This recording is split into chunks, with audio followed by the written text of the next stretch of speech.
dia, gente. Eu estou entrando em dezembro, né? Acabando o ano, e aí eu resolvi hoje fazer. Já estava programado há muito tempo, mas resolvi hoje fazer uma reflexão.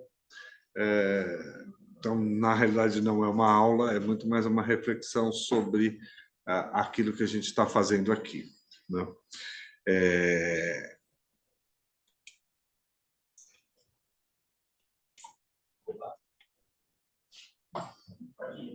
Pode? Pronto. E, na realidade, eu acho que sempre vale a pena a gente discutir isso um pouquinho, porque a gente tem toda uma história de como a gente chegou aqui, né? E por que a gente chegou aqui e o que a gente alcançou, né? Então, vou tentar falar isso um pouquinho para vocês. A gente vem trabalhando, né, com a questão social da reprodução assistida. O que acontece? Lá atrás, quando a gente começou, não existia nenhuma chance de qualquer pessoa com uma condição socioeconômica menos favorável conseguir fazer um processo de reprodução assistida. Então, obviamente, quando a gente começou lá no porão da faculdade, se alguém for ao prédio principal da faculdade, vai ver que embaixo tem um centro cirúrgico e a gente fazia essas coisas ao lado do centro cirúrgico. Então, a gente foi finalista, né, de um prêmio bastante importante aí de empreendedor social. Isso foi em 2009, né, que a gente apresentou todo o projeto do que a gente estava fazendo. E trabalhando com isso, óbvio, não ganhamos, porque normalmente quem ganha ou é criança com câncer ou outras questões de saúde que são não mais importantes, mas mais apelativas, talvez, né? Não apelativas do ponto de vista mas que tem mais uma pegada Tá. Vai.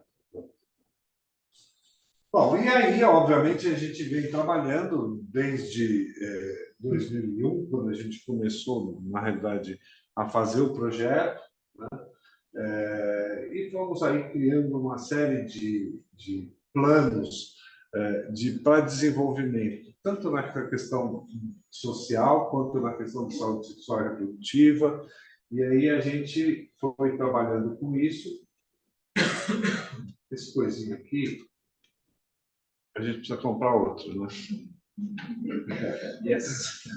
E aí a gente começou aqui embaixo, né, do prédio principal. Se vocês olharem essa foto, ainda não existe o IDEATER, né? E fomos trabalhando aqui até mais ou menos 2006.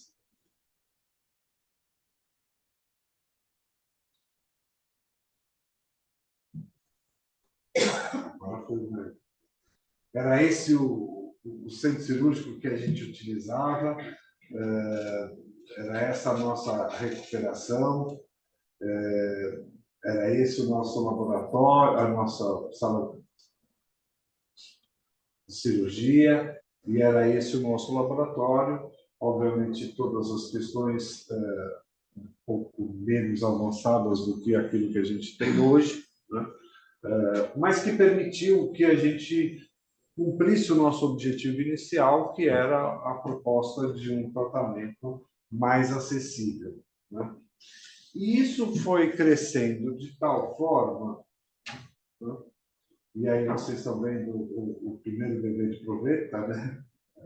Isso em 2002, o primeiro nascimento aqui no nosso laboratório. Naquela época a gente usava citrato-pomifeno, usava um protocolo de Templeton que tinha uma taxa de gravidez aí de 13, 14, 15%, extremamente baixa, mas que permitia que alguns casais tivessem a possibilidade, então, de engravidar.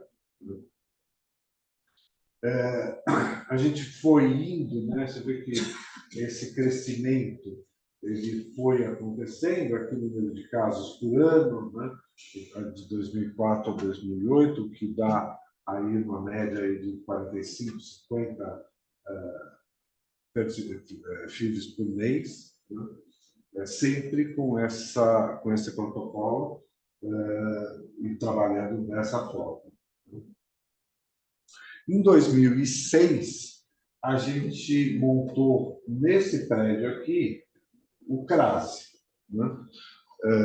Que era um outro laboratório já feito com o dinheiro que a gente tinha acumulado para poder crescer, né, naquela época. Aí montamos o laboratório que era o CRASE, que era especificamente para o tratamento de pacientes com infecções virais crônicas, né? Em 2008, se eu não me engano, teve uma grande enchente no Rio aqui, e o nosso laboratório ele ficou praticamente embaixo d'água. Praticamente não, ele ficou embaixo d'água, né? Então, aí a gente optou por mudar para o CRASE toda a operação, né? E aí a gente tinha uma sala e nós chegamos a fazer 100 e poucos ciclos lá no CRASE.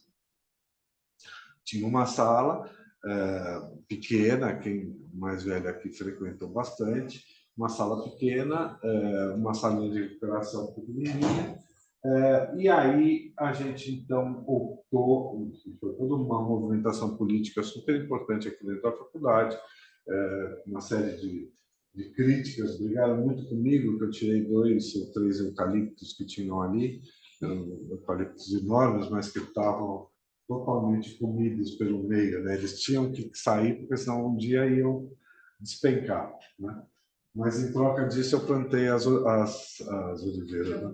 As jabuticabeiras ali, e construímos, então, esse prédio, que é o prédio que nós estamos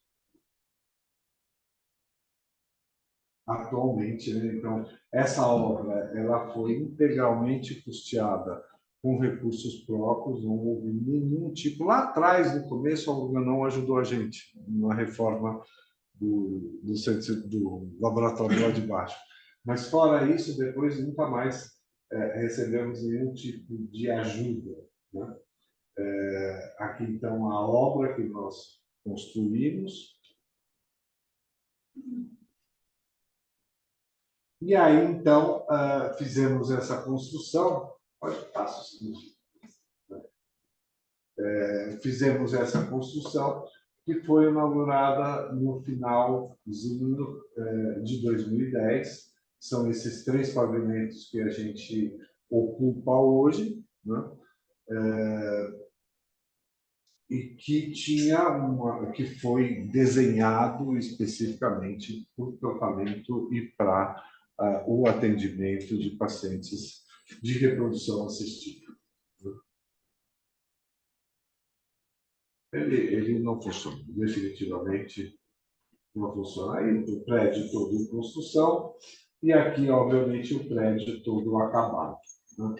Então, sempre o Ideia Fértil teve essa relação com a Faculdade de Medicina do ABC, né?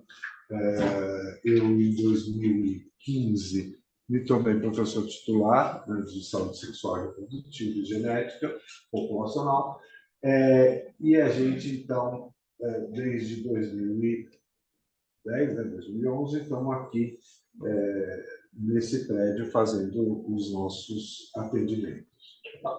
Agora funcionou. Obviamente, a gente foi crescendo, né, foi conseguindo muitos progressos, né? Dentre esses progressos, lá atrás a gente já tinha um laboratório de genética, né? Já fazia citogenética, e depois passamos, então, também a incorporar outras técnicas. A Denise entrou quando? 2006. Né? Passamos a incorporar novas tecnologias, né? E fomos crescendo, basicamente, de uma forma bastante importante no cenário da reprodução humana no Brasil e no cenário científico. Em 2012, a gente tinha 98 colaboradores, né?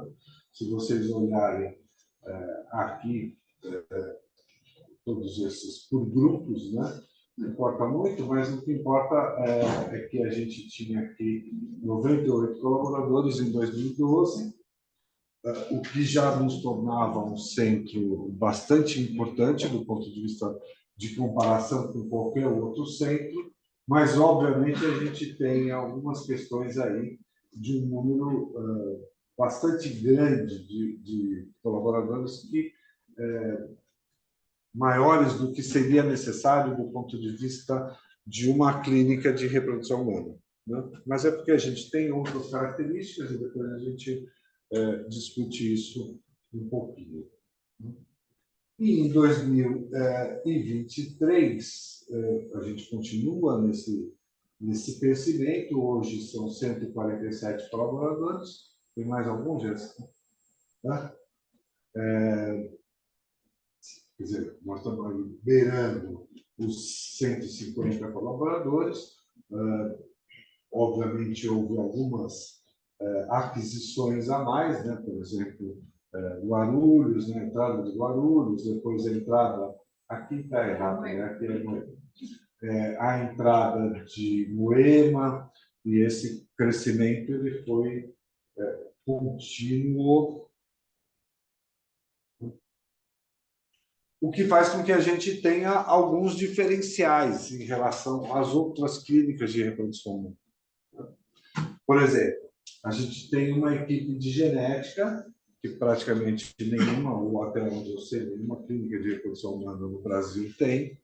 A gente tem uma equipe de psicologia, obviamente outras clínicas têm, mas a gente tem uma equipe de psicologia que dá o atendimento global aos nossos pacientes, né? E a gente tem uma questão de assistência social, que para a gente é bastante importante, porque está no nosso DNA de criação a ideia de acesso à reprodução assistida das nossas pacientes, né? Então, obviamente, a gente, num período, passou a dar alguns descontos de acordo com as questões sociais, e isso é absolutamente fundamental para o acesso das nossas pacientes. A gente tem também algumas coisas que são extremamente importantes, né? A gente tem instalações absolutamente modernas do ponto de vista de circulação, do ponto de vista de equipamento, do ponto de vista de conforto. É lógico que a gente pode falar assim, o consultório aqui não é como o consultório na Faria Lima. Então, óbvio que não é essa a intenção mesmo, né? Mas a gente tem um conforto de uma instalação que é um diferencial bastante importante, né? A gente tem equipamentos de ponta, quer dizer, óbvio que em alguns momentos a gente defasa um pouquinho, mas depois a gente já corrige o rumo, como os ultrassons, por exemplo, né? Quer dizer, a gente tinha ultrassons que estavam ficando defasados, trocamos praticamente todos os ultrassons e estamos aí sempre mantendo essa pegada de ter equipamentos que são equipamentos atualizados, né? E, obviamente, a gente tem um corpo clínico altamente capacitado, né? A gente tem um número de mestres e doutores, a gente tem todos os nossos médicos são especialistas, a gente cobra o tempo todo para que façam as provas de título de especialista, a gente está o tempo todo querendo que todo mundo fique o mais atualizado possível e tentando dar as bases para que todo mundo fique atualizado. Então, aí nós temos um centro cirúrgico que é absolutamente confortável, né? Muito poucas são as clínicas do Brasil que têm essa qualidade de centro cirúrgico, né? Se vocês visitarem outras clínicas, vocês vão ver que isso efetivamente acontece. A gente tem um centro cirúrgico que dá suporte, por exemplo, para procedimentos de alta complexidade. Por exemplo, a gente fez aqui e fez já em Moema também cirurgia, laparoscopia para preservação de ovário, né? Então, a gente consegue, com esse centro cirúrgico, fazer algumas coisas que também estão no nosso DNA, que é a questão da saúde sexual e reprodutiva como holisticamente falando, vendo todas as áreas da saúde sexual e reprodutiva, né? Então, todo mundo conhece esse centro cirúrgico. A gente tem uma recepção que é bastante confortável, pode eventualmente, com algumas visões, não ser tão aconchegante, mas é confortável, né? E a gente tem um centro cirúrgico, um laboratório que, pelo menos o Ivan não reclama comigo, que é absolutamente confortável. Agora ele está ficando meio cheio de containers demais, mas é uma coisa que a gente já está aí pensando como é que a gente vai fazer para fazer essa nova adequação.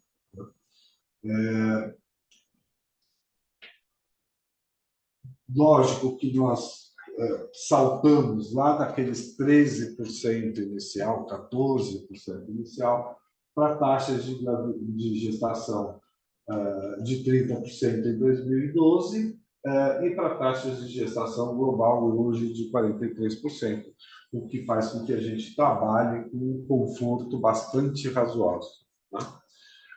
Porque se eu pego taxa global, né, eu estou falando de pacientes de 43, 44, 45 anos, de um monte de coisa aí, que, do ponto de vista de taxa de gravidez, joga muito as nossas taxas para baixo. Então, é bastante confortável a nossa taxa de gravidez. Obviamente, existem coisas que nós temos e que outras clínicas têm também, né? Por exemplo, a acreditação da Redilar, mas está cheio de clínica por aí. Se vocês olharem algumas clínicas com uma quantidade bastante razoável de casos, né, vocês vão ver que muitas delas não são credenciadas pela Redilar. Né? Aí voltou esse slide, não sei porquê. Nós temos um custo absolutamente competitivo no mercado. Se vocês compararem com todas as outras clínicas, mesmo as de baixo custo, né, a gente pode ver algumas questões que, obviamente, a gente tem que pensar, né?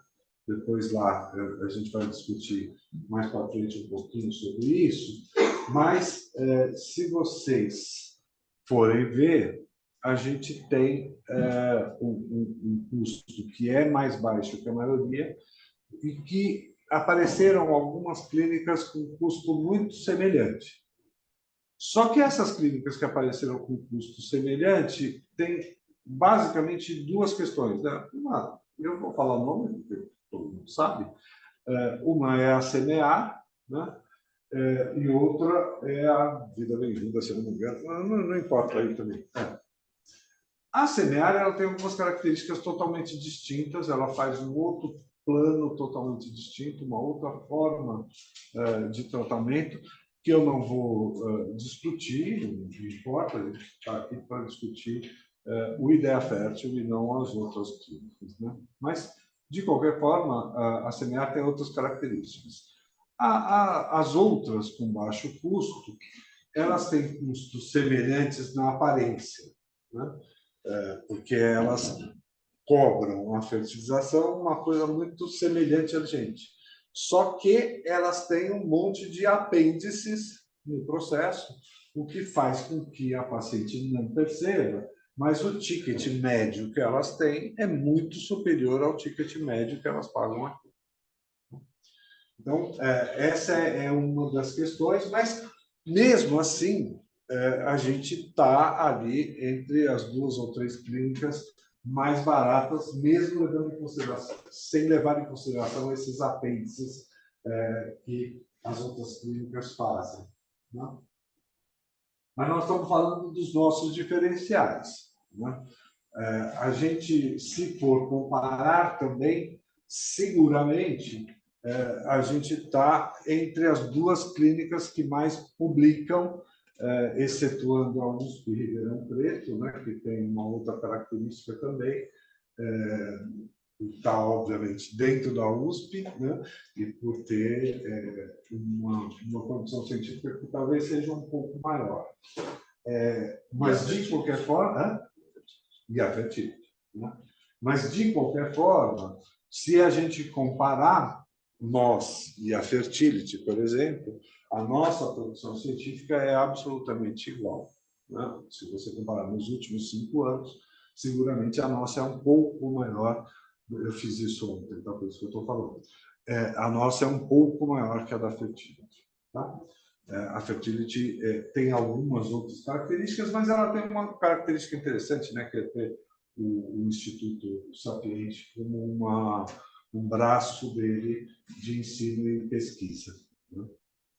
Mas, de qualquer forma, a gente tem aí uma produção científica que está entre as maiores, eu estava vendo isso só para vocês verem, entre as maiores do Brasil, né? Isso é do meu currículo Lattes, então a gente tem aí uma produção que é bastante interessante nos últimos anos.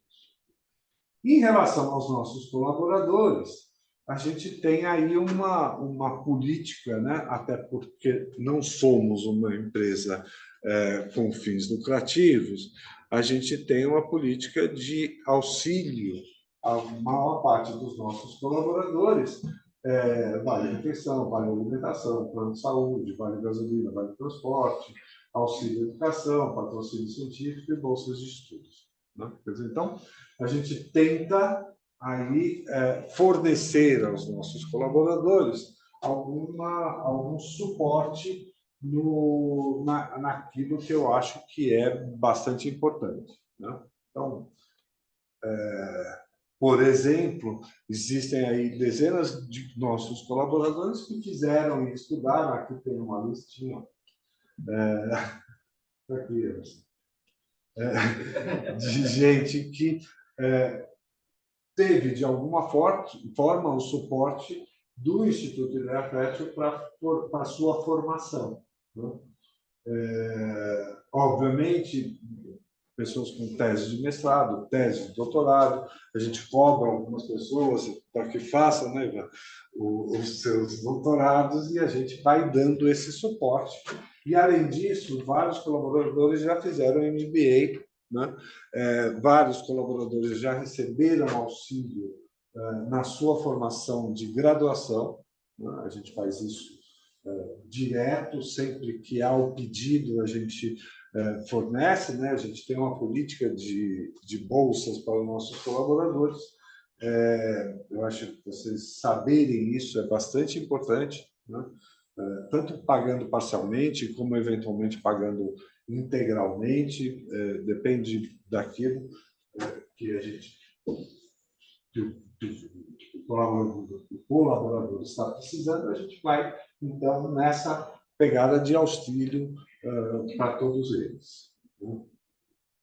A gente gastou aí um gasto total ele é, na realidade, superior a R$ 100.000, né?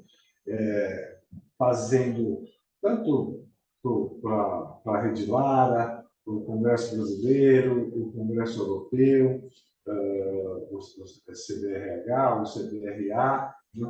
O Congresso Americano. Isso faz com que a gente tenha aí um custo bastante elevado com nossos colaboradores, no sentido de promover essa atualização em termos científicos deles. Né?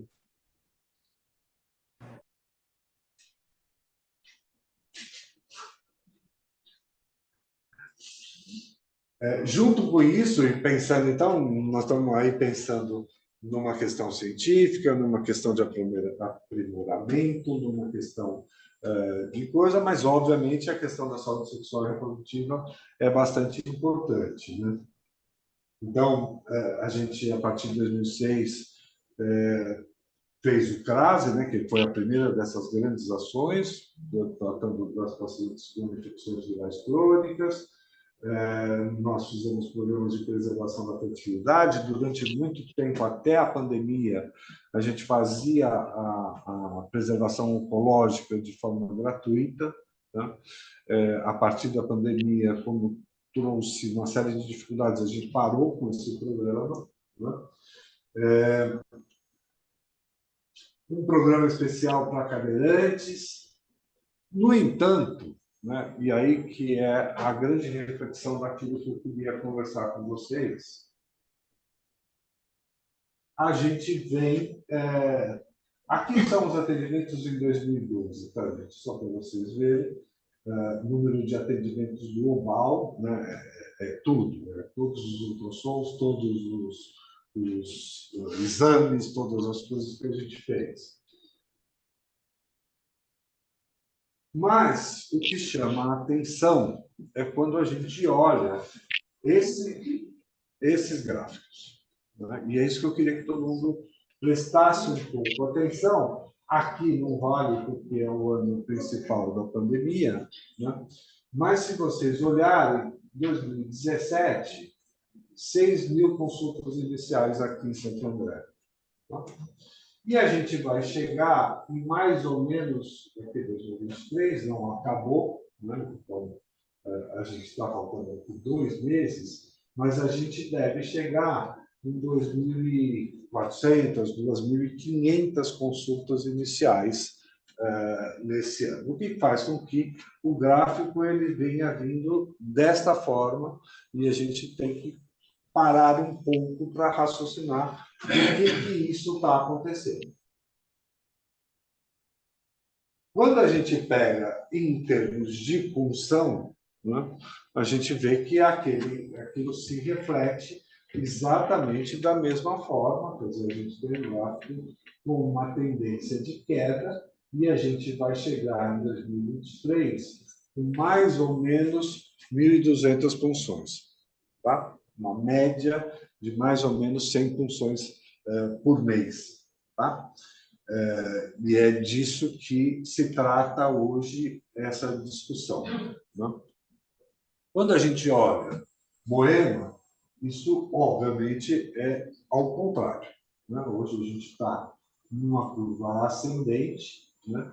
2023 a gente deve chegar, aqui ano que houve aquelas transferências da pandemia, mas a gente deve chegar aqui provavelmente em 1.200 punções, mais ou menos, 1.300 punções. E eu conto por punção só porque é mais fácil, tá? Tem clínicas que fazem por ciclo, né? Eu acho que por punção fica mais fácil para a gente poder ter um número que é absolutamente preciso do ponto de vista daquilo que a gente está fazendo. Né? Poderia ser por transferência, poderia ser... Mas, por exemplo, por transferência, tem ciclo que tem uma transferência e tem ciclo que tem 4 transferências. Né? Então, a gente... ou mais. Então, quando a gente fala por transferência, a gente também tem uma dificuldade de olhar. Punção, não. Punção, a gente tem uma noção absolutamente clara daquilo que é o que está acontecendo. Tá? Então, obviamente, se a gente chegar aqui nas 1.200, né, a gente vai estar por aqui, né, com um gráfico em ascendência. O que faz com que, quando a gente olha para o Ideia Fértil do ponto de vista global, né, a gente tem uma curva leve de crescimento, tá? E eu imagino que ela siga por aqui mesmo. Né? Ela continua em 2023 exatamente com o mesmo crescimento. Tá? Então, do ponto de vista do Ideia Fértil, a gente consegue ter uma manutenção do número de ciclos, mas do ponto de vista de Santo André, a situação é aquela que eu mostrei. Né? Então, aqui, por exemplo, quando você olha função casal homoafetivo, por que eu separei aqui homoafetivo feminino? Né? Porque, obviamente, esse é o que impacta mais desses programas. Né? Então, se vocês olharem aqui, a gente deve chegar em números muito próximos, né? E, obviamente, eu já ultrapassei em Moema o número de casos do ano anterior, sem contar novembro e dezembro, né? Então, permanece e mostra exatamente a mesma tendência nos dois centros, uma de queda discreta, outra de elevação discreta. Fala. Quer que eu volte? Volta. Não, a gente teve uma discussão, sei lá, uns dias atrás aí, eu falei que não era aquele número. Mas, É o percentual de... desculpa.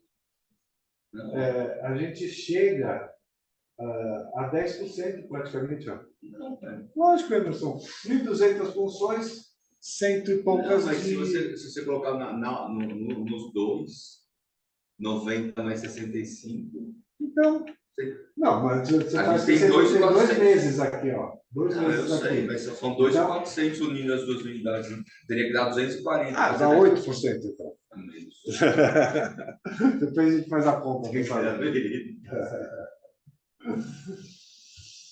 O problema é quando a gente olha, quando a gente começa a olhar algumas coisas. Né? Óbvio, como o ano aqui ele não acabou, né?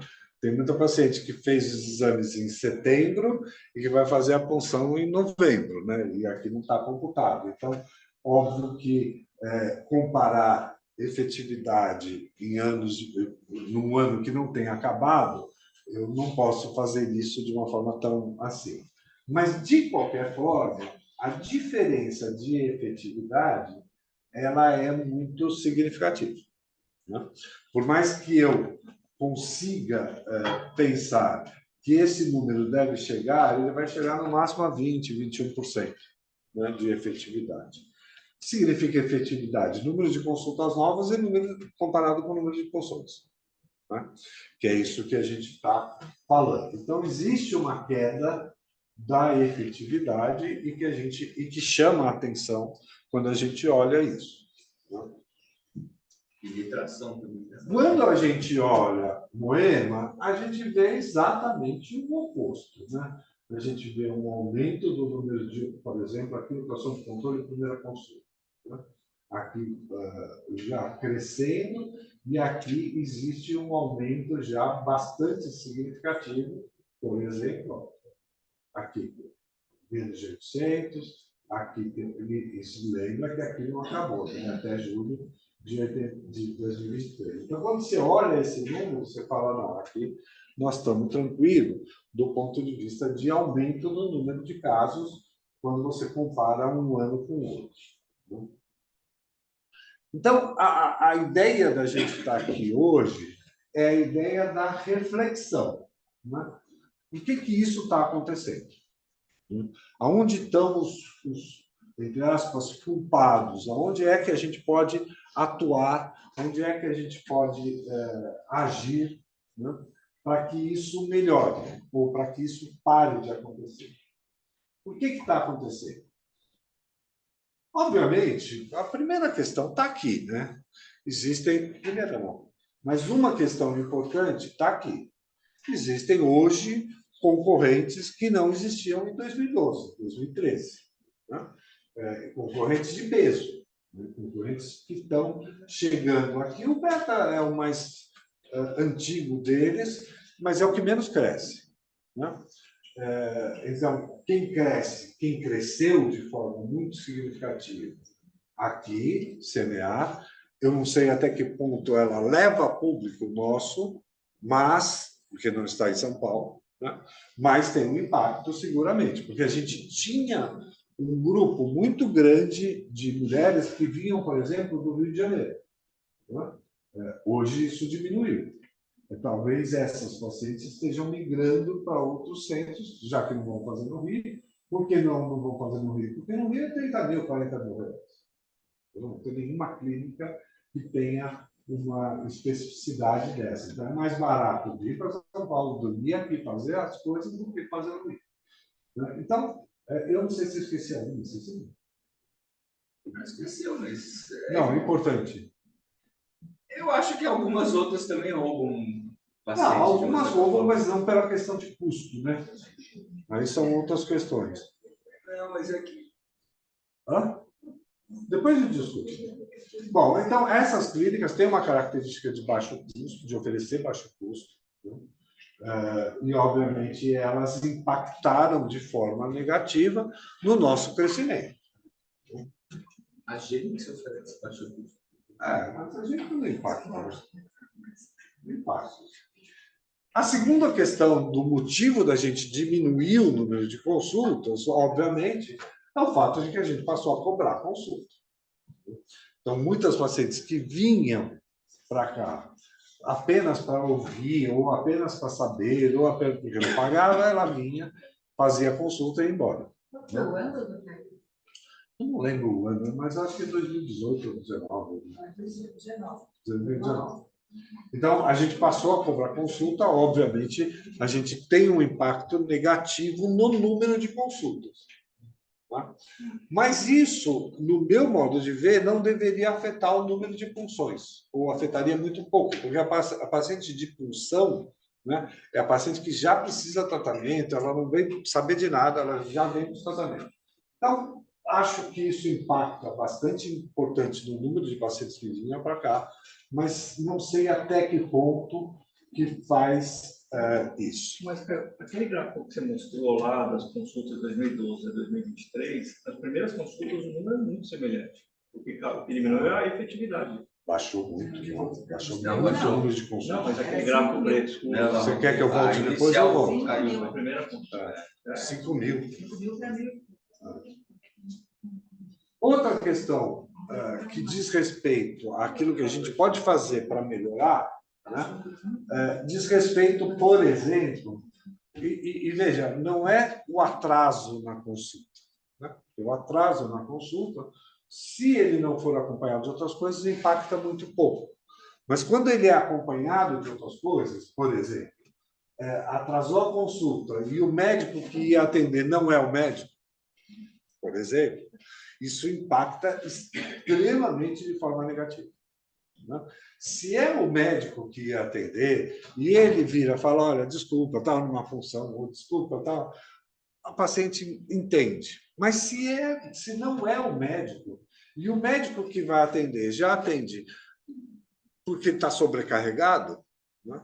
E ele não atende como ele deveria, até porque ele não é paciente dele, isso impacta de uma forma extremamente negativa. Então, a gente tem atrasos entre os superiores a meia hora e superiores a 1 hora que efetivamente fazem com que a gente tenha um impacto negativo no nosso atendimento. Outra questão, e eu botei pequenininho de propósito, que é para ninguém ler, é a presença do nosso corpo clínico nesta reunião. A gente tem alguns que chegam aqui, eu vou falar, Aristides. Não vou falar os que estão para cá. Então, o fato da gente comunicar as questões, e essas questões terem que ser discutidas aqui, mas não chegarem na ponta, que é quem faz o atendimento, dificulta de forma significativa o processo. Então, a falta do médico na reunião impacta de forma muito negativa. É lógico que a gente tem uma questão que eu acho que é bastante importante, que é a ideia de que a gente vinha bem, teve a pandemia, a gente ainda não conseguiu retornar da pandemia. Né? Aí a gente passou um tempo fazendo reunião não presencial, depois estamos nessa fórmula agora de reuniões mistas, e aí a pessoa entra pela internet, e aí fica tudo assim, mas, obviamente, a pessoa lá ou está fazendo outras coisas, ou está... E muitas vezes não está prestando atenção, ele está querendo só mostrar que está presente na reunião. Então, é uma coisa que impacta de forma negativa no meu modo de ver. Né? Nós estamos falando dos motivos que eu vejo e é por isso que eu estou apresentando. Obviamente, a gente ainda tem aqui, eu estou trabalhando, a gente está trabalhando muito com isso, mas que é a ideia da qualidade de atendimento e a visão das pacientes em relação a essa qualidade de atendimento, né? E a gente alcança números que são muito limitados, né? A gente tem um número de pacientes que considera ruim o atendimento muito grande, ou muito maior do que devia, né? E essa é uma das coisas que a gente tem que atacar, sem dúvida nenhuma, porque esse número ele tem que estar lá em 90. Aceitar que isso ocorra, né? E, obviamente, quando a gente vai ver os motivos do porquê que isso ocorre, né? A gente pode falar de horário, a gente pode falar que não foi o médico que atendeu, a gente pode falar uma série de coisas que são extremamente importantes e que a gente pode discutir. Hã? Isso aqui, Emerson, é a satisfação. Tá, mas quantas pessoas estão respondendo essa satisfação? Não, então, eu falei para você que nós estamos neste processo. Isso aqui é de um mês, agosto de 2023, Só da primeira em consulta. relação à primeira consulta. E o verde, O verde é o que considerou bom. Aqui é regular e aqui é ruim. Então, nós estamos aqui com um nível de 20%. 20% é muito. Quando a gente pensar em 20%, só para vocês entenderem o que significa 20% em termos de consulta nova. Se a gente fez 1.000 consultas novas, a gente perdeu 200 ciclos, né? No universo desse, é isso que está acontecendo. Tá? Porque, obviamente, e aqui, não, aqui é outubro, primeira consulta. Quando a gente pega retorno, eu não quis botar todos os gráficos, porque não tem sentido, mas quando a gente pega retorno, dá mais ou menos a mesma coisa. Então, novamente, a gente tem um segundo impacto nesse processo, que é o retorno. Então, se ela ficou mais ou menos satisfeita na primeira consulta e ficou desgostosa no retorno, obviamente, ela vai pensar em mudar nesse processo, né? Aqui está retorno. Novamente, basicamente a mesma coisa que a gente observa, alguma coisa em torno de 20%. Novamente, esse universo é relativamente pequeno, a gente está fazendo isso mês a mês e a gente quer ver exatamente o que vai acontecer. Fala. Chegando no implante, né? Implante. Como que eles estão respondendo essa questão? Como assim? Online? Plataforma, é uma plataforma de pesquisa com Não, trabalho. sim, que podia. É online. Acho que fosse tal. Não, não é essa que está sendo aqui. Essa é online mesmo. Ela passou na primeira consulta, ela recebe em até 24 horas da pesquisa. Entendeu? Qualquer etapa que ela faça, ela recebe a pesquisa. Então, obviamente, existe um impacto negativo nisso e que a gente tem espaço para melhorar. Uma das questões que me chama muito a atenção, quando a gente está falando disso, é a falta. Eu vou dizer uma coisa que a mim chocou de forma muito impactante o Congresso de Aracaju, em que a gente mandou um monte de colaboradores, a gente mandou um monte de... Quantos desses colaboradores usaram a hashtag Ideia Fértil? Quantos vocês acham? Quantos colaboradores foram, Jéssica? Ao todo, você lembra? Fora os que foram, não só pelo Ideia Fértil, mas os que foram por causa do Ideia Fértil. Porque vocês acham que eu estava lá por quê? Porque eu gosto de mim? Fui por causa do Ideia Fértil. Fui por causa da importância do Ideia Fértil no cenário da reprodução humana no Brasil. E quantos colaboradores usaram a hashtag Ideia Fértil? Alguém tem ideia? Eu vou falar para vocês, nenhum. Só se você usou uma vez eu não vi. Então, Marquei. eu usei. Marquei. Não, estou falando eu. Mas eu marquei dois. Não, tá bom, vai. Não, Mas tá bom. Nós três usamos. Quem mais? Eu marquei. Não. Eu marquei. Gente, olha, nós fizemos a pesquisa. Não, mas não precisa ser o hashtag. Você marcou, Não, você marcar, hashtag. não. Bom, Eu uso a roupa. o fato é. Tá bom, pode ser que eu não tenha usado e eu não percebi. Não tem problema. Pelo amor de Deus. O que eu estou fazendo é que, assim, eu tenho uma sensação, quando eu olho isso, que falta uma sensação minha, que nossos colaboradores tenham. Então, nós estamos lá. Pago o curso, mando para congresso, patrocino pesquisa, pago a faculdade a fazer bolsa de iniciação científica, faço...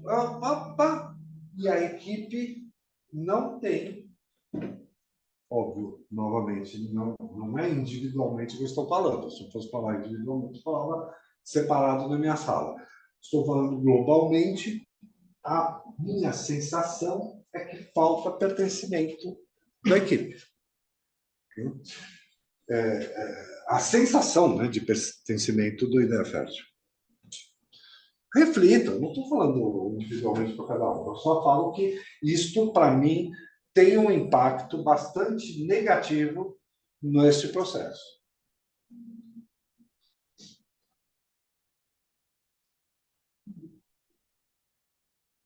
Outra coisa que tem um impacto, e que é consequência, né, também, um impacto absolutamente negativo, só para vocês terem uma ideia, foram 18 mil cliques no Ideia Fértil, no Reclame Aqui, né? E, obviamente, 18 mil com uma avaliação dessa, aquele paciente que pensava em ir ao Ideia Fértil, não vai. Vai para engravida. Ou vai para outro lugar. Se ele deu um clique para olhar isso, ele considera isso importante.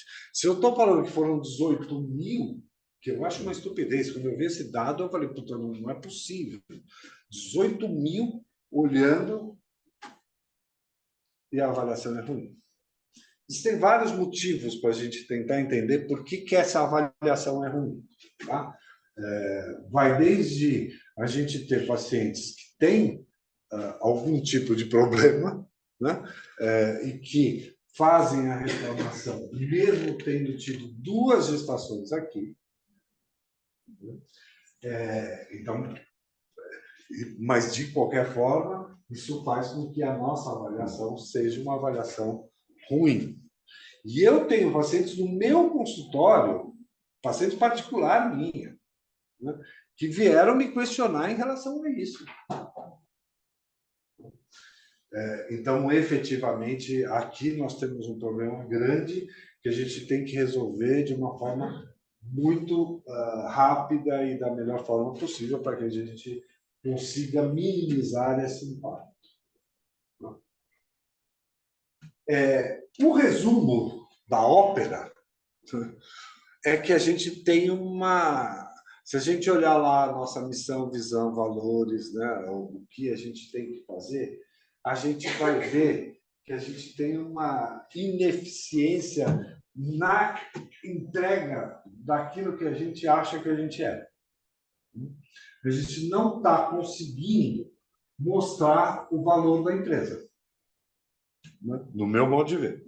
Quando eu olho isso e faço toda essa avaliação, eu definitivamente não consigo mostrar o que é a empresa.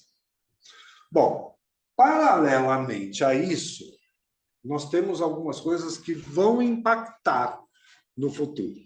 Tá? Eu estou indo para a gente poder acabar e discutir um pouco. Uma delas diz respeito ao que vai ser o mercado da reprodução humana nos próximos anos. Tá? Se vocês olharem, esse aqui, ó, o grupo IV-RNA, que tem um valor estimado de 2,2 bilhões de dólares. Esse é o tamanho do mercado, 36 bilhões de dólares em 2026. E, obviamente, isso está acontecendo em todos os lugares, né? Não é na Europa, não é no Brasil incluído. Então, por exemplo, o fundo da XP, as clínicas Fertility, Geari, Primórdia, Verum, Vida, no Rio de Janeiro, todas elas viraram um conglomerado só. E existem outros, eu não ia ficar botando aí, mas já tem vários outros. O Pátria é outro grupo que tem colocado dinheiro neste mercado, né? Comprou a CMA, vai comprar eventualmente outras clínicas.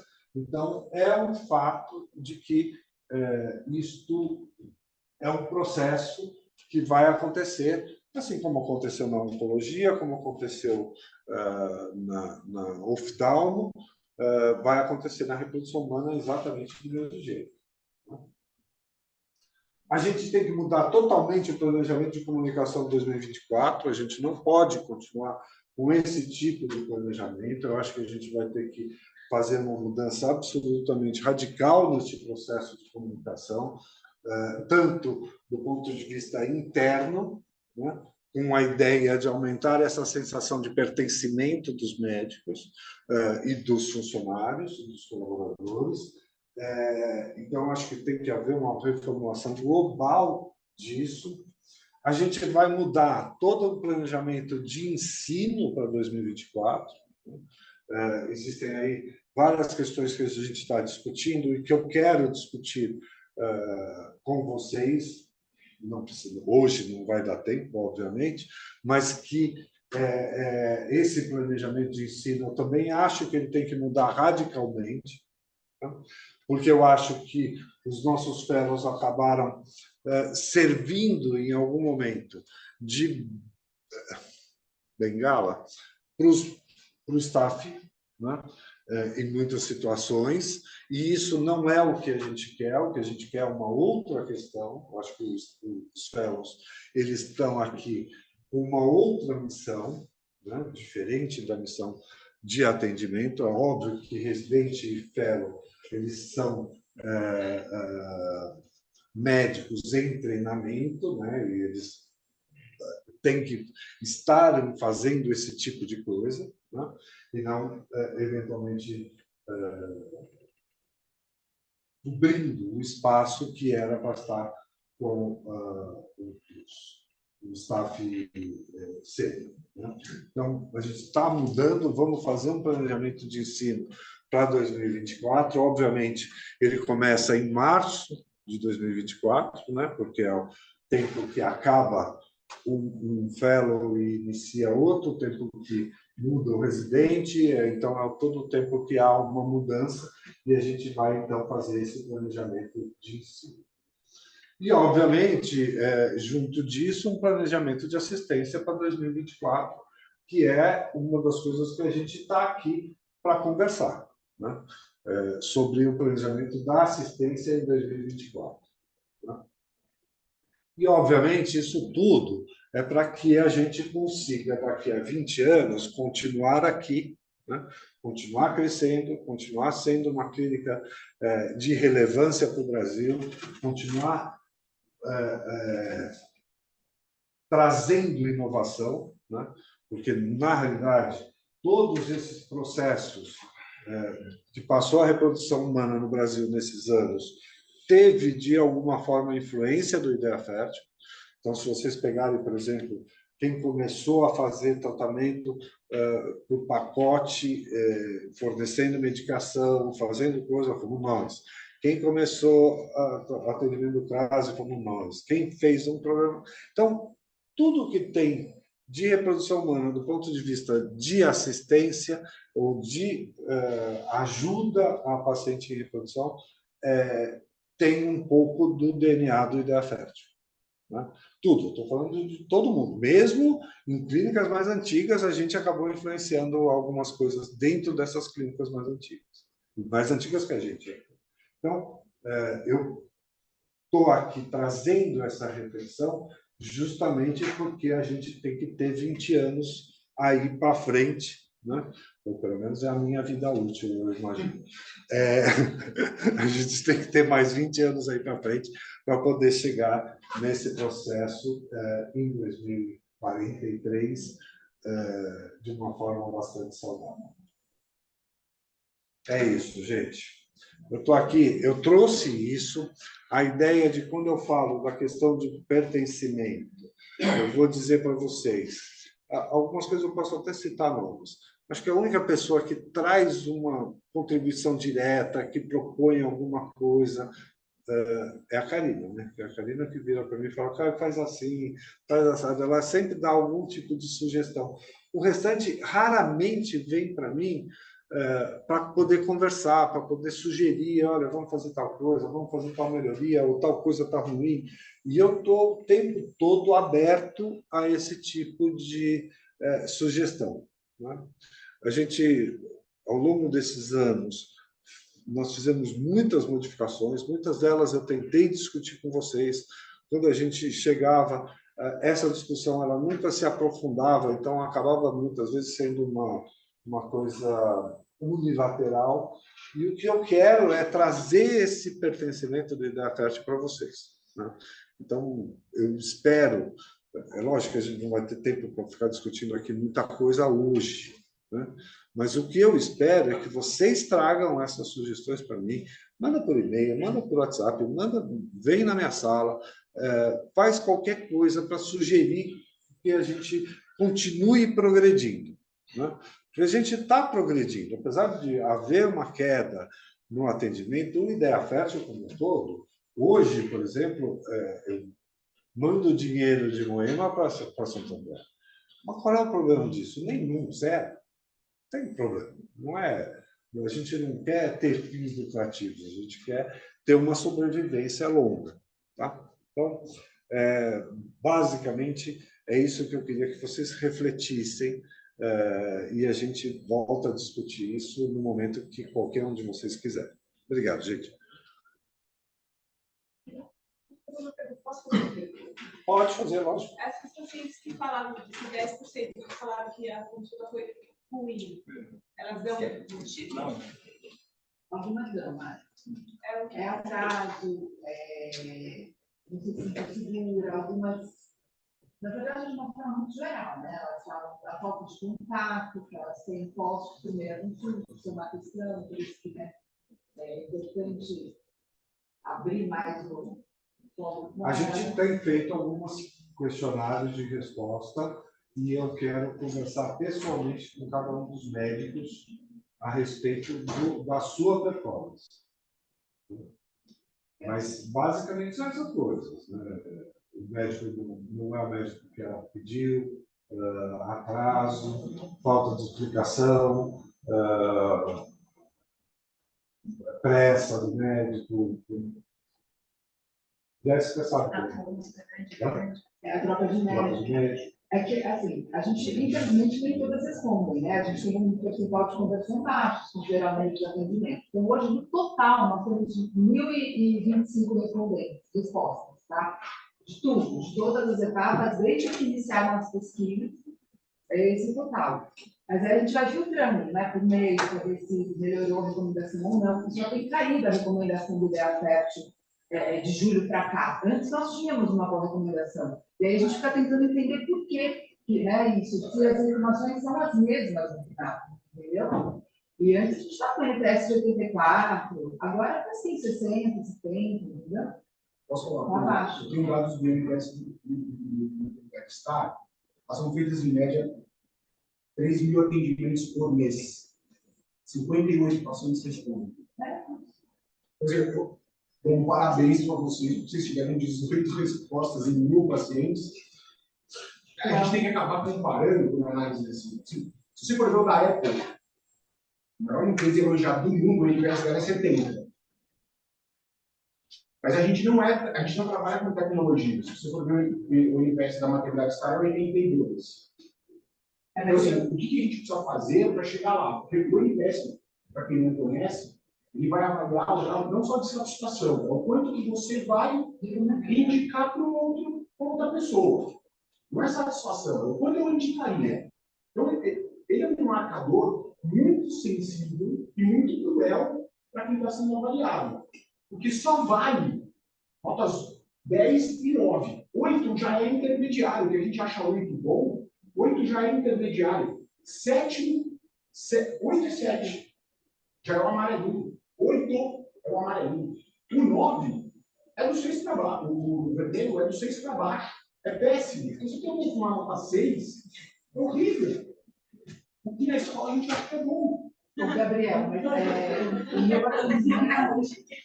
a pessoa que me atende na plataforma Café, tem outras clínicas que usam, a Vida Bem-vinda usa, e também a gente usa. É importante. E eles têm, e assim, ele me abriu o NPS deles, e é bem superior ao nosso. Não, então. Entendeu? Na verdade, é 80. Na época que eu perguntei, estava ali, né, quando começou, mas agora não sei como continua deles, porque eles não podem ficar na frente, mas o nosso fato, o nosso caiu, e eu não sei como ficou deles, né? Sabe das outras dos hospitais? Mas a gente sabe porque quem atende é tudo só a saúde, né? Eles não podem abrir. É tracking no. É tracking code, é o nome da plataforma. Mas é o índice universal e padrão de todo e qualquer serviço. Né? E saúde usa veja, total. esse é um indicador importante, né, para a gente entender. Mas, na verdade, isso não está ali na cara. Isso está acontecendo, eu não tenho a menor dúvida. É só se olhar o número dos consultas, é só estudar todas essas coisas. Então, e essa fuga, né? Porque se as pessoas olhassem para a gente do jeito que eu olho, né, não teria nenhuma, a gente não perderia paciente. Porque eu olho, vejo uma clínica altamente especializada, o número de médicos altamente qualificados, uma qualidade de equipamento altamente qualificada. Por que eu vou embora? Né? Então, obviamente, as pacientes estão enxergando o ideal fértil diferente da forma como eu enxergo. Simples assim. E quando eu digo eu estou falando porque eu interpreto que a falta de pertencimento é uma das causas da gente estar assim. Uma das causas, não a mais importante, não a mais uma delas. Né? Fala, Gabriel. Você fez assim? Não. Existe um tipo de análise que chama análise SWOT. Sim. Essa análise SWOT ela traz assim, umas coisas até um pouco chocantes para a gente. Não é uma pessoa só que faz, agora a gente se faz em grupo. O Ivan fez isso aí, se eu, e a gente faz isso em grupo. E você vê que nenhum grupo que está ali pelo mesmo objetivo, eles trazem naquele plano história ali, que demora 20 minutos, 30 minutos essa análise. Coisas que cada pessoa vê uma coisa diferente. Sim. E às vezes chocante para quem está analisando e tendo ali como o líder da situação, da brincadeira. Eu acho que talvez aí fica uma proposta de um dia. Não sei se você já fez isso. É uma análise, SWOT, na verdade, é uma sigla para forças, ameaças, oportunidades, coisas internas e coisas externas que podem te trazer benefícios e malefícios. Talvez isso abra para a gente não ficar melhorando as coisas que já são boas, mas melhorar as coisas que são ruins. Por exemplo, eu trouxe aqui uma vez a nossa distância daqui e da Engravida. Engravida fica ali no meio de São Paulo, do lado do metrô, um monte de estacionamento do lado disso, com Angélica. Será que isso já não é uma ameaça para a gente? Sem dúvida. Nossa, e eles lá Sem dúvida. Sem dúvida. Só que, veja. Essa é uma ameaça, uma fraqueza, vamos chamar assim, que a gente não consegue mudar. Sim, mas acontece o seguinte, por exemplo, a paciente que está no Ipiranga e que tem carro, ela vai vir para cá ou vai para a Zona Sul? Se for de metrô, ela vai para a Zona Sul. Então, que é o nosso que tem carro, eu falei. Que tem carro, ela vai precisar vir aqui ou vai para lá? Ela vem para cá. Então, existem, essa questão tem impacto? Tem. Qual é o tamanho desse impacto? Eu não sei. Mas tem.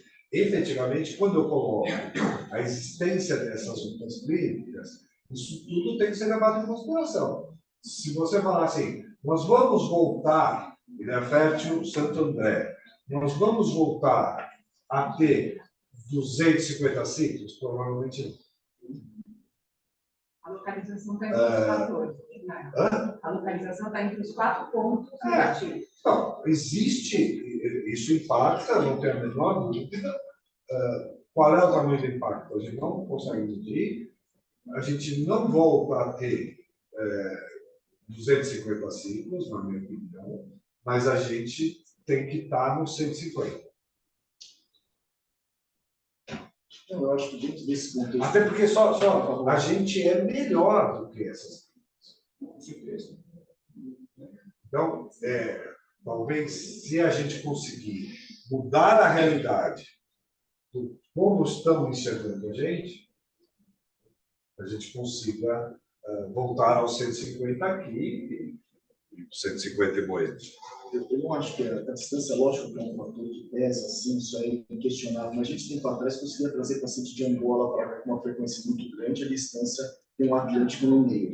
Eles iam com muita frequência. Eu acho que, se a gente pegar aqui, a gente tem que partir de alguns pré-requisitos. Nós temos toda essa estrutura. Quando você vai, por exemplo, dar uma aula, quando você vai vender um produto, quando você vai fazer uma coisa, tem um conceito que as pessoas falam também, que é o encantamento.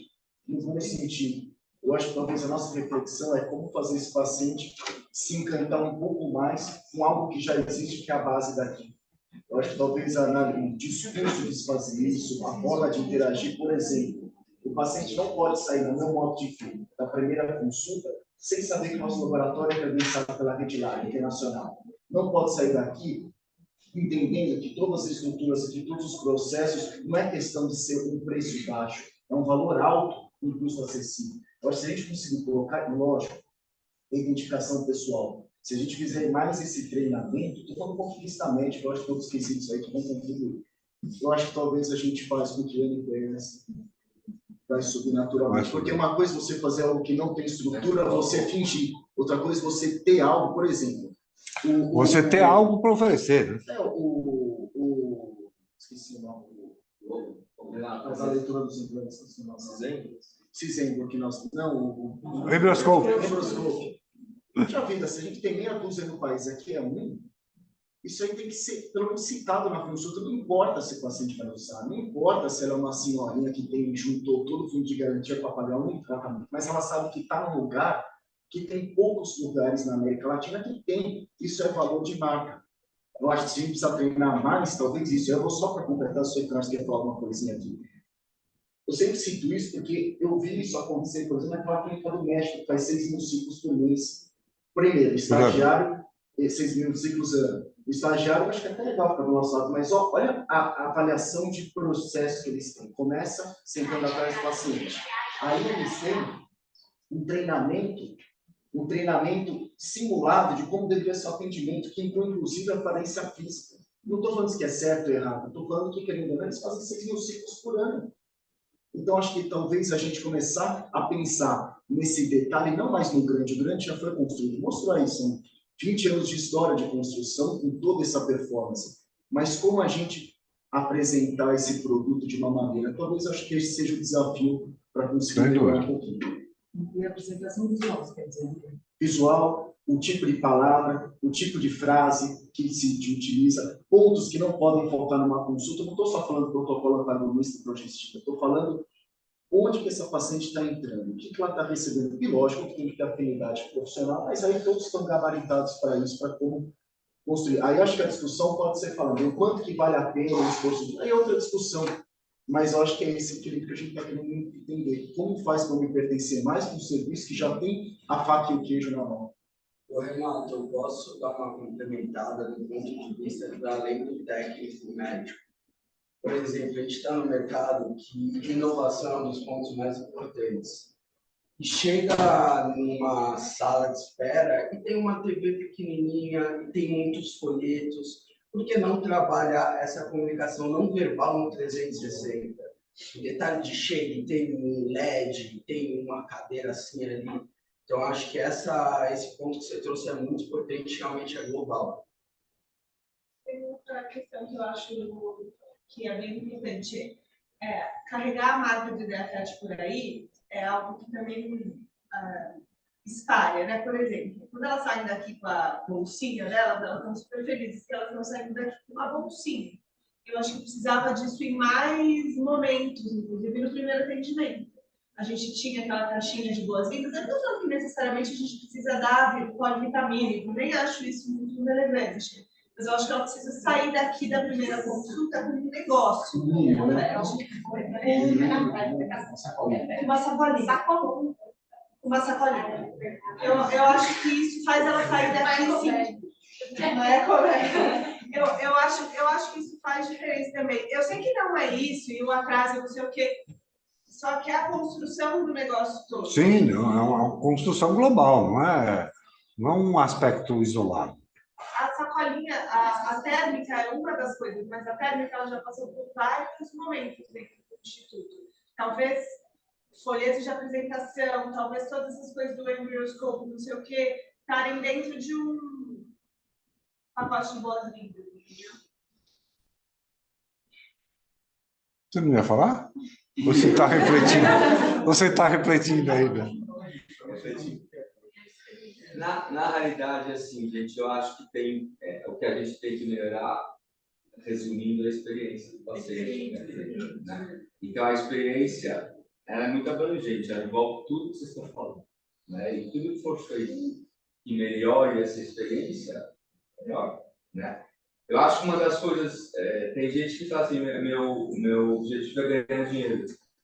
O primeiro é ganhar dinheiro, o segundo é manter o dinheiro, né? Porque ganhar dinheiro te coloca num patamar diferente do patamar que você vive hoje. A partir do momento que você atingiu lá, você começa no segundo plano, que é não descer. Né? Você tem que manter aqui. E manter não é nada fácil. A primeira coisa é crescer, a segunda é manter. Né?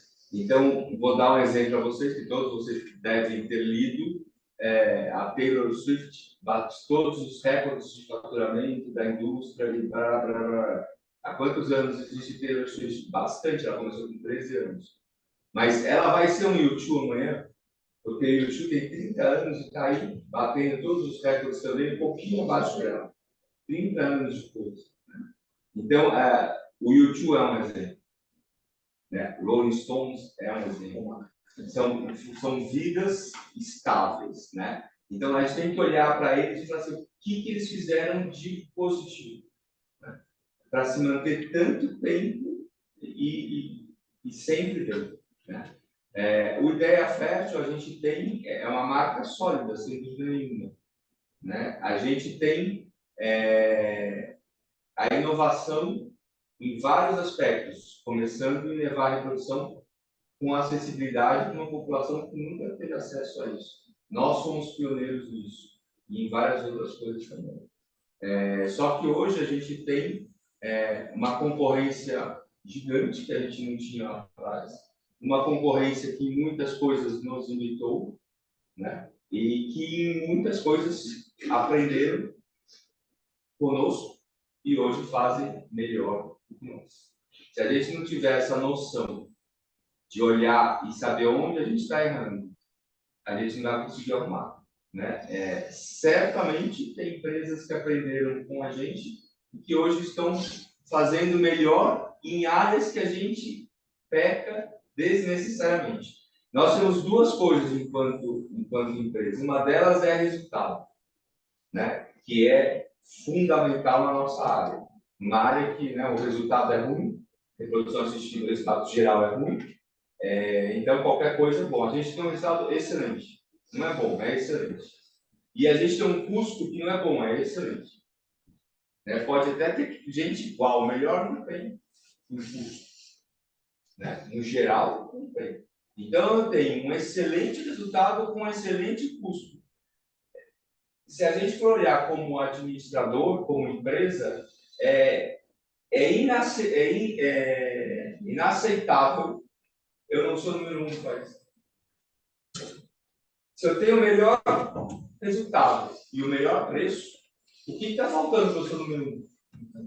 Eu estou perdendo de ser o número 1 por inabilidades em áreas que são fáceis, entre aspas, facilmente corrigíveis. Quem está comendo a gente pelas beiradas não tem o mesmo resultado, ou não tem o mesmo preço, ou não tem os dois. Mas tem a parafernália toda do resto que a gente, de uma certa forma, foi menosprezando. Só que isso pode buscar a nossa vida, né? Eu acho que, no fundo, o Caio está querendo mostrar isso com a apresentação dele hoje, né? Eu acho que a gente tem que fazer uma meia-culpa, todos, e ver, tentar melhorar isso. Porque nós temos os dois alicerces, na minha opinião, que são mais importantes, resultado e preço, né? Somos um centro científico ativo ligado a uma universidade. Então, você tem a parte da pesquisa, do não interesse financeiro direto. Gente, e aí a gente se perde. A gente não pode ter esse nível de insatisfação. Voltando à experiência, e para acabar o que eu estava falando, porque é a experiência. Daí o Renato, não adianta eu estar na Faria Lima, uma clínica maravilhosa, se a minha paciente, a paciente da Faria Lima é diferente da paciente daqui, mas a satisfação ou a insatisfação dela vai ser a mesma. Se ela entrar na consulta numa clínica AAA e sair desconfortável, sair insatisfeita, ela não vai ficar, né? Então, satisfação é tudo hoje. O paciente precisa sair. Você precisa sair do restaurante satisfeito, você não volta. A pessoa pode ser maravilhosa, a comida não foi boa, você não vai voltar. Simples assim, no final das contas. Estamos discutindo um caso, na verdade, se a gente acabou de dizer. Alguém quer colocar mais alguma coisa? Bom, eu juro para vocês que a ideia de fazer essa apresentação é receber sugestões, receber... acho que tem coisas que são absolutamente fundamentais. Quando o Renato vem com a ideia do planejando o seu bebê, né, que a gente acabou incorporando, quando vem, isso tudo faz parte deste processo de pertencimento, né? Eu acho que é importante e eu acho que eu queria muito que vocês refletissem sobre essa questão, porque a ideia do pertencimento talvez seja a primeira coisa que faz a mudança, né? Porque a hora que eu sentir que isto me pertence, né, e que eu quero fazer com que a gente esteja daqui a 20 anos aqui, só isso já traz uma mudança. Então, queria que vocês refletissem sobre isso. Fala, Maria. Então, eu não sei se vocês vão lembrar de uma paciente minha que... Você está me vendo? Pode colocar, é isso? Não sabia que eu tinha colocado. Eu sei. Eu quero mais alguma ideia, ver se alguém consegue... Qual que era mesmo? É a do Rocinho. A da lâmina. A gente tentou dexametasona há 4 anos. Já foram 2 ciclos. Ela continua falando. Ela já engravidou espontaneamente. E me fala por quê?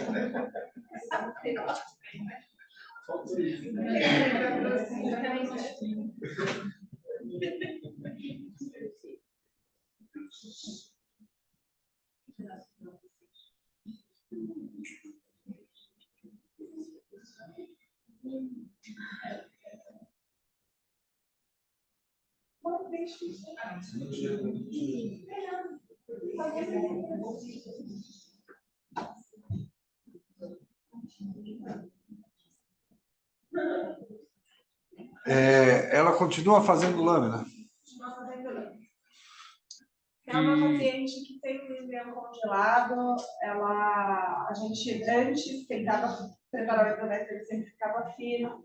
Ela teve uma gestação espontânea, que não evoluiu, não evoluiu a gestação, não evoluiu para um aborto, mas foi um aborto retido, precisou fazer clipagem. Ela tem incontáveis histeroscopias pós-curetagem, todas normais. E a gente já tentou tudo. Já dilatou o colo? Já dilatou o colo. Até 9? Já até 9.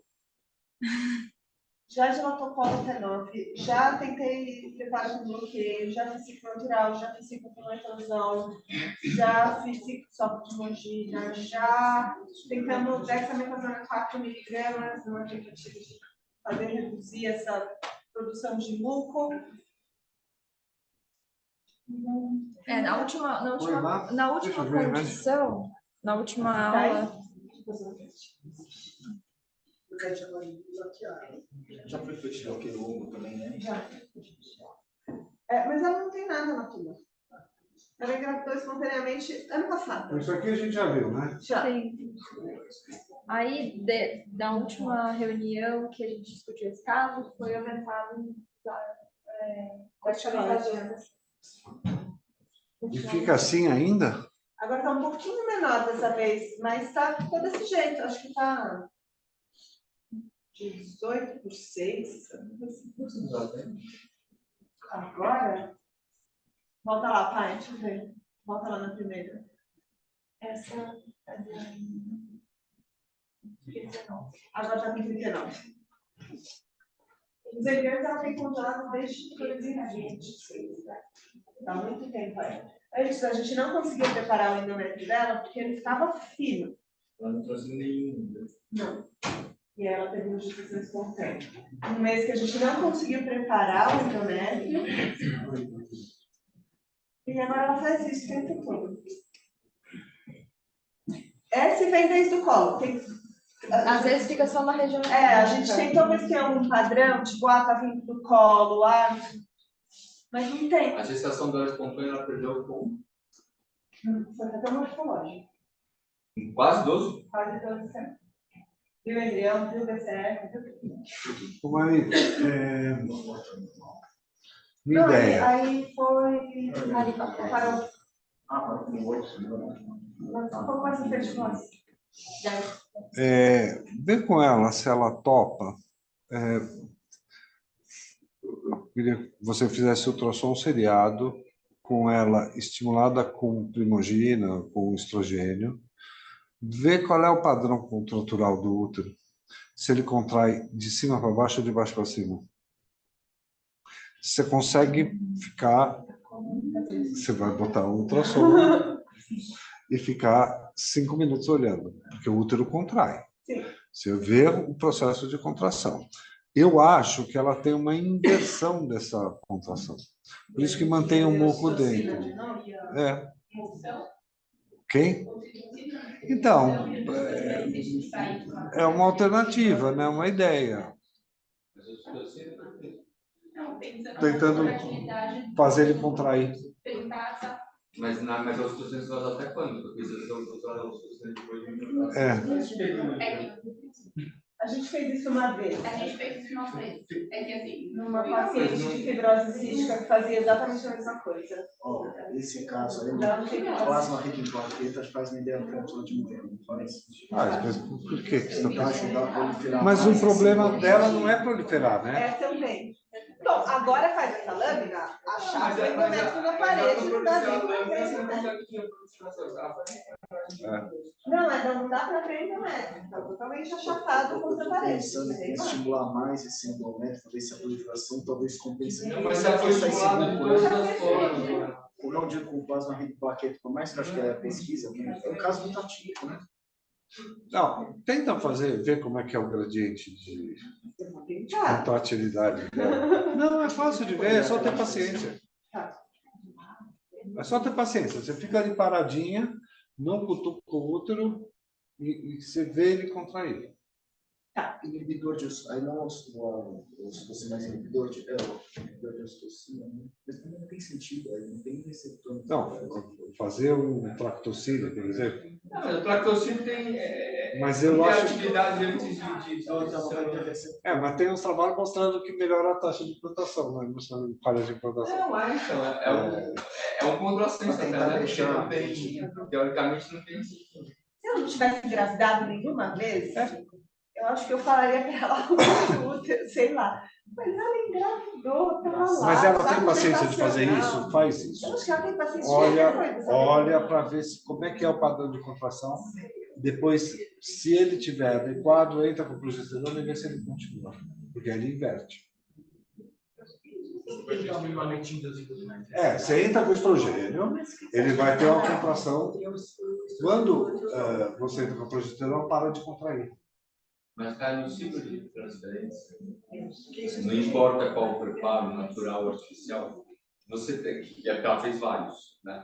Você tem uma ação estrogênica depois progestacional e não inverte, né? Não, mas ele não, tem que ver o que é isso que eu mais queria ver. fazer, porque... Mas o que eu queria ver é quanto do estrogênio está fazendo esse útero contrair. Porque a única explicação para o muco ficar é não ter contração. Sim, mas talvez essa paciente... O Dani tinha falado da gente obstruir de alguma forma o colo do útero. Eu acho que tem uma outra coisa. Você já fez alguma... botar um canudinho no colo do útero. Você já fez alguma tentativa de que tem que olhar o que deu certo? E a única coisa que deu certo foi a natureza. Foi. Então, você já fez alguma tentativa de transferência em ciclo 100% natural? Transferência de preparo? Fiz. 100% natural. E está formando no número. O que foi usado também foi o corticoide de dose anti-inflamatória, não imunossupressora. Né? Posso falar qualquer coisa? Eu já pensei aspirar, unicamente muco. Mas isso não é inflamatório, não. Então, por isso que eu pensei. Porque não é inflamatório. Ela, na realidade, por algum motivo, ou ela produz muito ou ela puxa muito, como o Caio está pensando. Né? Tem um reflexo inverso. Pensando em produção, né, o muco é resposta imunológica para tentar dar uma segurança. Será que isso aí? Mas foi essa a ideia por trás de usar. É que o muco se ela não tiver produção estrogênica. Agora, quais são as doenças que interferem no muco? Jogren, mucoviscidose, o que mais? Pode ser candidose também, não vai vir. Mas Jogren é o contrário. Fibrose cística. Jogren é o contrário. Não, mas eu estou falando que interfere no muco. Fibrose cística. Ao contrário. Fibrose cística. Portadora de fibrose cística. O topo que também é loucubrando, né? Não é simples a resposta. Senão já estaria aqui. Pensando nas doenças que produzem ou inibem a produção de muco de alguma forma também. Por isso que eu pensei na imunossupressão anti-inflamatória. Não sei também, não tem a menor ideia, né? Ou, tipo, o progesterona relaxa. Não bate a mão na cara, não. Não, mas é isso, a primeira coisa é ver. Não, eu quero saber o padrão de contratividade do útero dela. Quero saber o padrão de contratividade. Você tem que voltar o mês que vem e me trazer o caso. Ela volta hoje? Ela já tratou endometrite ela veio quantas hoje? vezes? Putz, eu não sei, mas alguém. Ela vai estar o tríceps, né? Já fez biópsia na estereoscopia, já dilatou o colo. Já. Ela tem elastografia? Esse negócio vai estar assim. Pediu o quê? De quê? Elastografia, o exame é aquele exame que mapeia através de cores e você vê as fibras da competência muscular. Eu nunca pedi isso. Eu nunca pedi também, mas você consegue fazer isso com ultrassom. Se o aparelho tiver um aplicativo. Não, mas você consegue visualmente. Que aí ele mapeia por cores. Não, eu sei, mas eu tô falando, você consegue visualmente verificar qual é o gradiente de contração do útero. Existem também softwares que fazem isso, né? Mas não tem, não é. Não, já bloqueei. Acho que foi duas vezes. Adenomiosezinha para cima, ali, Eu não cheguei nesse ponto para ela, porque assim, eu tô inconformada. Porque Não, vamos ver como é que é o padrão. Vê como é que é o padrão. Pede para dormir igual um morcego. não, na verdade, o contrário de você, agora tem que fazer lá. Não, a junta quando você vira, sai tudo. Faz uma expressão. Eu já tentei essa já, gente. Forma de novo. Como que trata a força?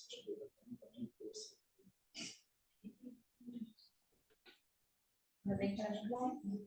Mas Ainda bem. não pode tratar uma coisa que você não sabe fazer. E ela não é Transplante de daqui. medula óssea com salamadronco. Boa, vamos sugerir isso para Agora ficou claro. Acho que esse tratamento experimental ela não vai aceitar. Gente, Vou ver até essa semana que vem. atividade uterina e trazer de novo. O problema é que mês que vem é janeiro de 2024. Aí o Natal tá aí pra ele. Olha, vê, filma. Vejo o filme. Eu vou tentar ver lá hoje. Isso aqui, marcado para o suspeito 11h30 da manhã no ar. Vai que eu tenho que.